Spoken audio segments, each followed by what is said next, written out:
वडोदरा महानगर पालिका की ओर से साल 2026-27 के बजट में चारों जोन में 4 नए स्विमिंग पूल बनाने की बात कही गई है, लेकिन वडोदरा शहर में पहले से ही 4 स्विमिंग पूल मौजूद है, जिसमें से 3 स्विमिंग पूल बंद हालत में हैं और एक ही स्विमिंग पूल इस वक्त कार्यरत है।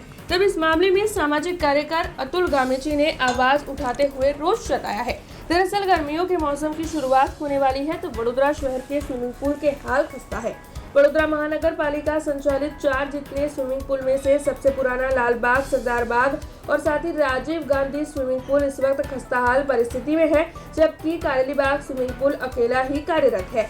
1 जनवरी से मेंटेनेंस के लिए लालबाग और वाघोड़िया रोड स्थित राजीव गांधी स्विमिंग पूल को बंद करवाया गया है, जबकि जो सरदार बाग स्विमिंग पूल है वो साल 2025 के अगस्त माह से ही बंद हालत में है।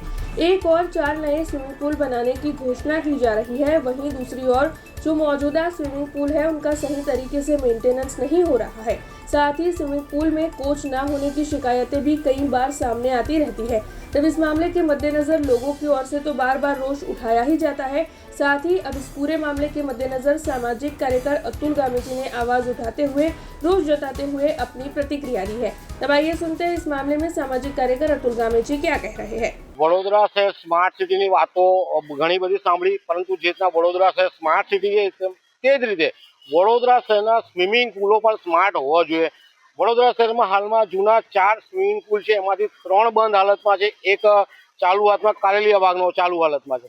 જે રીતના સ્વિમરો આજીવન રૂપિયા ભરતા હોય છે, સાથે નવા સ્વિમરો પણ ટ્રેનિંગ માટે આવવાનું ઈચ્છતા હોય છે, પરંતુ આ સ્વિમિંગ પૂલ જ બંધ છે। તો ક્યાંક ને ક્યાંક વડોદરા શહેરની જનતા પોતાના આરોગ્ય માટે આ સ્વિમિંગ કરવા આવતા હોય છે, પરંતુ સ્વિમિંગ પૂલ અત્યારે બંધ હાલતમાં છે।